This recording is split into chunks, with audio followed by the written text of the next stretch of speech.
Daf Gemara, Today's Daf and Sotah Daf Hey Amud Aleph. This is Monday's Gemara, and we are discussing the I guess the negative attribute of gaiva, of being conceited. So now the Gemara says, Menayin, 3 lines on the top of the page, as where does it say that it's forbidden to be about gaiva? Omar Rava says, Omar Zaidi says the name of Zaidi. It says in a pasuk, Shim will listen, V'hazinu, and hear well, Al Tikbo, do not become conceited. Clear, it's an Avera. In Tanakh. Nachman by Yitzchak, Omar Nachman Yitzchak says, Mahacha from here. Ram Levavcha, V'shachachta. If you will raise your a hubris, you'll forget in Hashem, and it says in another pasuk, you're not allowed to forget Hashem, and you not do anything that causes you to forget Hashem. So therefore, that is the love. Again, yes. Says the Gemara. This pasuk is actually from the Torah. The first one is from the Nevi'im, and this one here is from the Torah, but it's not so direct. So we bring the pasuk of the Nevi'im first, then we bring this one. Says the Gemara, and how do we see from there that it's a love? So we need a drasha. Whenever it says hishama, pen, and ow, ain't it's an avera. So because it's not so direct, therefore, if you do one thing, it leads to another thing, and if there's a problem, that's why we bring it as a second source. And again, like we have about many times before, occasion you would say name of Asi, and occasion said name of Ami. Anybody who's conceited, at the end, he will lose all of his credentials. It says in Pasuk, if he lifts himself a bit, he will disappear. Somewhere around time, he disappears. But if he will have charata, the ness of his money, he will not disappear anymore. He will live the full life like Abraham. Shenema. But the pasuk continues. It says, somebody's down pressed. He's been kechol bakol yikovtson. He will jump bakol. He will jump bakol. He will jump. He will leap. He will go beyond his normal nature. When bakol Kavram Yisrael Yaakov, because that compares to Avram and Yaakov, then all three of them use the word koil in certain circumstances. Sibahu bakol mikol kol. Bim lav. What happens if he does not? Do tshuva, is the pasuk says at the end of that very pasuk, "Ukarosh shiboilus yimolu," like the head of the shiboilus, he will be destroyed. What do you mean? My what do you mean the head of Shabbalos? So the Shabbalta, like the top of the Shabbalos of these grain stalks, it actually says like a beard, it's on top of it. And they cut it off. It's like the stalk itself. Like the part that's on top of the grain stalk kind of. It says it says the head, the tip of the shabaylos. Like the stalk itself. My uberoi shabaylos. So why does the pasuk say the head of the shabaylos is the entire shabaylos get destroyed? Marshal, this can compare to an adam, a person. When a person walks into his field, what does he select first? What does he harvest first? Gavoya malaka. That which is on top. That's like the reish of the shabaylos, which is much more apparent. Anyway, there's another passage where it says, "There's dakish ruach," those who are, humble and down pressed. Is Hashem says, "I rest amongst them." What exactly does that mean? Rav is an interesting argument. Chad amar itidaka, I will elevate those who are downtrodden. I will lift them up to me. Chad amar ani as daka, I will go down there. In other words, there's a machlekes. Is it much higher? If a level that's let's say infinite or much higher than you are comes down, the ruchas comes down into you, or that you elevate and you go to Maila. There's an advantage of you leaving your current environment and you're elevating yourself to a much higher level, which is great. But then where you are, nothing really changed. You just left where you were. However, a high madregi is when the Abish, we'll see in a minute, as the Abish comes down into your gedarim, into where you are, in the world that you live in, and there itself suddenly becomes kodesh. That's a much higher madregi. That David says, I join those who are down here, down below. Left behind all the hills and mountains. And where did David rest the Shechina? Tafkel Har Sinai, the lowest mountain, lower the lowest mountain. Legova Har Sinai. I didn't take the mountain, bring it up to Shemayim. We should learn from Hashem. Hashem left behind all the mountains and hills, and the rest of the Shechina on Har Sinai. And it says in parentheses, Hashem left behind all the good trees, and he came down in this nest. So everyone should be treated, and no one should be looked down upon. Anybody who's hoardy, you should cut him down. Like this tree from Avodah Zarah. See, why do we say that? Here it says that those who are we're translating as if interpreting as if he's hoardy, his gedulim should be cut down. And where do you find that expression? There it says, and there it says that all these Avodah Zarah known as Asherah should be cut down. Anybody who is balgaiva in afore niner, once he gets buried, the dust will never be moved around because he will not stand up at Chiyas HaMesim. Shneimar says that they will once again they will rise. Those who rest in the sand. What do you mean sheichni? It should have said those who are lying in the sand. It doesn't say that. Those who are like neighbors with the sand. What do you mean? If you were neighbor to sand when you were alive, in other words, you were very humble, then you will stand up at Chiyas HaMesim. Anybody who's a guy, Hashem actually cries for him. It says, that those who are gvoya and those who are filled with hubris is the merchel. This is Yeda Hashem cries for them. Hashem is different than a human. Generally, people who are only court other people than in similar circumstances, they may be similar socioeconomic or a similar environment, similar class. There's a shuffle. Generally, we don't look down at people who are inferior to you. Hashem is very different. Who Gavoya? Hashem is exalted. Roya is a shuffle. He sees all those who are being oppressed. It says, Kiram Hashem, Hashem is elevated, and yet he sees all those who are downtrodden. Anybody, that's Bagaiva, Ein ani v'hu yochelin lodabayel. We cannot coexist. This is what we're going to see in the Gemara Sanhedrin when Hashem gave Yerovam the opportunity to join David and Melech and himself, and Yerovam said, "Who is going to lead?" And Hashem said, "David." He didn't want to join.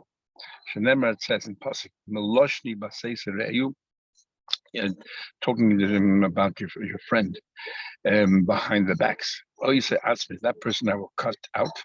And those who are hoardy, those who are conceited, oh, you say, I can't. What do you mean I can't? I'll take with him I cannot exist. Like Uchal can be. Others say that this pasuk that says Hashem said I cannot exist is actually not referring to somebody who's conceited, but to somebody who slanders other people. It says, Meloshni basei sereyu oise atzmi. Beginning the pasuk talks about somebody who slanders others. Anybody who's bagaiva fil ruach kima, even the slightest wind, a carter will topple him over. It says that you can compare all those Hashem kayam niglish like the sea will be scattered, sent away. Mayam sheyes bekama divius. A yam has plenty of water inside them. Ruach kima, the slightest wind, a carter piles them up and pushes them around. Adam, a person she'ein ba'el revias dam, a person only needs minimum 1 revius of blood to sustain themselves, to sustain their heart. Tasha says, Allah has come, surely if you're Balgai, the wind will top you over. After all this said and done, we said how terrible it is to be conceited. Says Rav Chia in the name of Rav, Talmud Chacham. A person still needs a 64th of gaiva, a little bit of gaiva, so that you can stand up and resist all the pressure that people put on you and stand up and defend the honor of Torah. You need a little bit of gaiva for that. The Vilna Gaon says what he means is Shminish B'Shminish, an eighth of an eighth. He means the eighth parsha in the Torah, which is Parsha Vayishlach, and the eighth pasuk where it starts off Katointi Mikola Chasadim. Yaakov Avinu says, "I'm humbled by all the generosity that you've bestowed upon me." That means that you shouldn't have any guidance. Actually, it's elegant for a Talmid Chacham to have a little bit of I guess of stamina and that willpower to resist others and to I guess reprimand them when necessary. If you have full gaiva, you should be put in chayr. But equally, uveshamta the lesbe, if you have no gaiva, you should also be put in the chayr. Meaning a little bit. Nachman says, "Loy mina v'loy miktsasa." Nachman says, "Nope, I don't think you should have any gaiva whatsoever, because if once you have gaiva in one direction, albeit it's a good way, it spills over into a bad way as well." Mi Zutra, and the reason why he gives is it so small by you? It says to Abbas Hashem, Kogva Leva Hashem finds an abomination. Anybody who's conceited, so therefore keep away from it as far as you can. A person's tefillah will not be heard unless he's very malleable, unless he's very humble, like flesh, which is very malleable. It says on a monthly basis, every person who comes to daven and uses the expression basa, made out of flesh. I'm going to say the basa ksibe. It says by flesh. It says in the pasuk when someone has a leprosy, it says ubasa. It says ubasa. It will have in leprosy on this skin, the nirp will be healed. So it's when you daven like basa, you will be guaranteed a cure. It says Adam. The word Adam is actually a Rosh Hashanah, is an acronym, which is Dam. The word the Aleph is Efer, ashes, humble, and the Dalet is Dam, blood, and Mem is Mara, the goal. These are all things which are very humbling.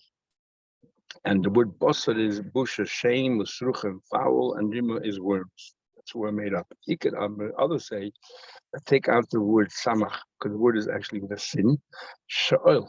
That's sin and the shin are interchangeable, but sin and the samach not so much. So therefore, change it to sha'oil, which means that we buried under the ground. So that's what the word Adam means. And Chassidus explains that the word Adam is the word Aleph Dam. Dam is some physical flesh and blood. Aleph is Hashem, and our purpose is to take Aleph, which represents Hashem Ruchnius, and to connect it with the Dam, with our physical body, and together it forms an Adam. We make a happy marriage between Ruchnis and Gashmis. Rashi says, anybody who's conceited is l'soif. In the end, he will be cut down or will shrink. It says apostolate regarding leprosy. It says there, it says, different kinds of leprosy and shades of white. It says, Hebrew also means to elevate, and sapachas means inferior. So the ain says to elevate, to be exalted, and to be haughty. And Shenem, it says, marami, all those elevated mountains are kolakvois, so it's a lifted hill. So we see that means to be lifted. The ain sapachas outfit means to be inferior. Shenem, it says, after Eli was told that his children will no longer be kind for their misbehavior. So it says there, why don't you attach me? Why don't you let me follow one of the other groups? Lechel pas lechem, to eat bread. So we see that the word sapachas means inferior. So if losses, if you're conceited, you will become inferior. Related, come and say how much the Eibusha treasures those who are humble. While people, the Beis Midrash was existing. If a person brings a carbon oil, whatever carbon you brought, that you got the reward for that particular carbon, nothing more. Mincha, you brought carbon mincha flour offerings. Somebody humble. He brought all the kabbanas. It says, plural, the kabbanas of Hashem, ruach nishbar, a broken heart. And furthermore, ain't philosophy in the message. If somebody has a broken heart, whatever he davens, Hashem will listen to. Remember, it says, leiv nishbar v'nirka, a broken heart. Elikim leisavaz, Hashem will not in any way be dismissive of your prayers. You continue saying, anybody weighs up his steps of Olam has it to weigh whether he's doing a or not, and measure in contrast to a mitzvah that he could do. See the salvation of Hashem. And it says, B'sham derech and enu b'yezlakim. There, in a way, I will see the help of Hashem, and we're going to interpret the word B'sham as if it says B'sham. B'sham, ela B'sham derech, somebody who calculates their ways. Anyway, the Mishnah says, we have a stage called kini, which is a warning, and then there's a stage called stira, which is when she's alone in solitude. So what exactly do you say in the stage of warning? It seems the Mishnah contradicting. It seems in the Mishnah that when you warn, you just say, I don't want you to be speaking alone to that individual. I don't want you to be speaking to that individual. Sounds like talking alone is a terrible thing. But then we say that stira, talking is nothing. It has to be actually in the privacy, and something could and long enough for something to happen untoward. So which one is it? So the Gemara says it seems to be a contradiction. Hogul v'kash. I'm just saying, I'm a lot of Mishnah in front of people out to dabri. Like, don't talk to that person. Alma, what is even there? That dibur stiri. It seems talking alone is already the problem. And yet, then it says that dibri, if she was just talking to that person, a dime with Tesla basis, she can go back to her husband. With Tesla Chotuma, she can eat truma. Alma dibur lakuma. Talking is nothing. Amar Abai says, Harikama. This is how you read the Mishnah. There are different variations, and some of them is nothing wrong, and some of them, or at least some of them, you don't have these consequences. But one of them you do. This is how it works. If he said to her, "Don't speak to that person," but she did, no problem. Or let's say he said, "Don't speak to that person," and they were alone again, like nothing. He said, he said to her, "Don't be alone with that person." Or she goes, "Dibri might spoke in public." Again, a dying with Tesla Besa. Everything's still permitted, and with Tesla Truma, she can eat Truma. But what happens if he warned a stira and email the says, and she defied his request, and she went alone with him? Then Vishasik the Truma long enough for something to happen. Asura lebesa, she cannot go back to him, but Asura level Truma, she's forbidden to eat Truma. The im mace chayletz. But then it says if she's a Sotah and the husband dies, she cannot do yibum with the brother-in-law. There were no children, but instead there's a chalitza. So the question is, first of all, what's wrong? Why can't she marry the brother-in-law? She's only been accused with him. Why can't she marry the brother-in-law? Why can't she marry? If you're doing chalitza, which means the laws are still in place, why can't she get married to the brother-in-law? I'm going to be Yisif. I'm going to cross. Says the pasuk. If you found an edifice dover, right, something suspicious, the yotzim mid beisay, she leaves her husband. Goes to another person. She receives a divorce and so on. Why does it say the Just say ish to a person. Let's say acha, another person. Well, then so we dash acha means a stranger. Lily yavam. The yavam is taking the place of her husband who dies. So it's not an acha. Continuation of what was there before. Found that logic and so why does she need a chalitza at all? If lepoil, that we only want an acher, no longer family, so why does she need chalitza? Amalek says that's not a problem. If the husband would have still been alive and you found an error, she would need a get. So now the brother-in-law has to give another form of get, which chalitza is a form of get, to sever the ties. I'm like, even about boy a get, you don't need a get. How should not make it by chalitza? At least now you have chalitza, which is a substitute for a get. That's one version of the conversation. I'm gonna be said, why there's no yibum in the Torah? Said the yotzim lebesa wholesome is why? At least to the lebesa, we don't want this, the house to self-destruct. We said before that znus is like a worm in sesame seeds. You want to continue the consequences and just stay in the family marrying the brother-in-law. If so, just like you don't want to marry the brother-in-law because it's not going to be healthy for Shalom Bayis. So why do we allow her to marry a stranger? So basically, you don't want to marry the brother-in-law, you don't want to destroy the house. So why can you marry why can you marry somebody an acher? He said, "Mi kar aminale balkoch." Big difference. That acher chose, knowing the situation, he chose her. So it's one thing. Here we're foisting it on the brother-in-law. That's not fair. Igidami, a third version of it, he said, when the Torah referred to that person as an acher, why are we referring to that person as an acher? What's the Torah trying to say? It's saying the following. There's a big difference between the second person and the first one. First one married innocently, thinking everything would work out all right. Didn't. So the second one, however, is marrying somebody who's really had a reputation. for committing znus, and he still went ahead and married. So hakos of koda acher, that this person's acher, she ain't ben zugli, she's not like the first husband. She's not but basically he sent away a Russia from the house. Was that hichlis Russia to basically, and he took the Russia into his house. We're talking about he's committed adultery deliberately. You really want what? You want that the family should continue. The Tata is encouraging, or is actually saying that they should no longer together, should live apart. And you're suggesting what, that his brother should continue with this? So following that cheshbon, so what happens? He marries a second person when the Torah seems to frown upon calling menachef. But maybe when that second person died without kids, that his brother shouldn't have to marry her because he did the wrong thing. Because the Torah called an acher, he did the wrong thing. So just like the first husband's brother did no yibum, the second husband's brother also did no yibum. So the answer is simple. The second marriage did very well, which means the tshuva. So of course it should be mitzvah yibum, but the first one she didn't, so therefore the first brother-in-law doesn't. Rabbi says a kaluchema. Rabbi says the reason why there's no yibum is because I have a kaluchema, and that is. And the kalcha is very simple. Ines or her husband, which she's allowed to marry, if we say what can no longer be together because there's a site can no longer be together, is ba'asala, the brother-in-law, a kozman that she's married. It's their usher. It's an erba like koshkin. Surely that in this case here, since she started out being mutter to the first husband, then became usher. So surely to someone that was always usher remains the isser in place. That's why she cannot marry brother-in-law. So Kohen Gadol should kiddush his almana, but Kohen Gadol married almana, which is forbidden to him. But Mason, if he died, but actually, Kohen Hedjed, his brother, the Kohen Hedjed, was allowed to marry almana. Like this yabim, according to your logic, there should be no yibum here.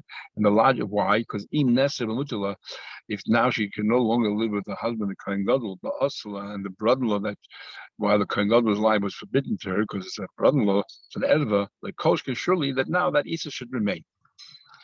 Says, what are you talking about? I don't understand the comparison to Abaya. They said, Nes or Hasida V'Kaimer. What do you mean? In the Rava's Kawachaimer, she was allowed to marry her husband. Then it became Asa. So surely someone that was always Asa to the Isa remains. Here, she was never allowed to marry the Kohen Gadol in the first place. So what's the Kawachaimer here? Hasida V'Kaimer, Mutala, Asala, Mutter was always Asa. So said, no, this is what Abai is asking. Aisha's Kohen, the wife of a Kohen, Shenensa, so she was mutter to marry a Kohen, and then in the middle she was a nenes. She was raped. And we know the din is that by a Kohen, different than the Yisrael, she can no longer with the husband. So it was mutter and became Asa. Her brother, Yeshloi, now, to her brother, what do you call it? So if she's Asa to this Kohen, she's Asa to all Kohen. Because we know, even if they got divorced, she can never marry a Kohen again. Even though it didn't happen with that other Kohen, doesn't matter. Once she's been labeled this way, she's also a Kohen. But her brother-in-law was a chol. That means her husband's father married another agrusha, a divorcee, and that child was a chol. So she would have been allowed to marry the chol, but she can't because it's a brother-in-law. The yeshla chol. So the din is that there's a din of yibum, but it shouldn't be according to your logic because of her husband, which is a mutter, became asa. So surely to her brother-in-law was always asa because it's a brother-in-law, and surely the isa should remain. Her husband, the kohen, was mutter, and now it's asa. But asa la kosh, because the brother was always asa. So my answer is because what happened to a kohen is not actually an act of Isa, because had this happened to Yisrael would have been mutter. So the act itself is not Asa. There's a custom by a kohen that this should be Asa. Therefore, the Gabi high, since the Gabi the brother-in-law was a chol, it's not Asa. Like Yisrael is not Isa, and therefore there could be a din of Yibum over here. We are up to now the Mishnah and the Vav and Al will continue tomorrow in Mitzvah. Everyone have a good day.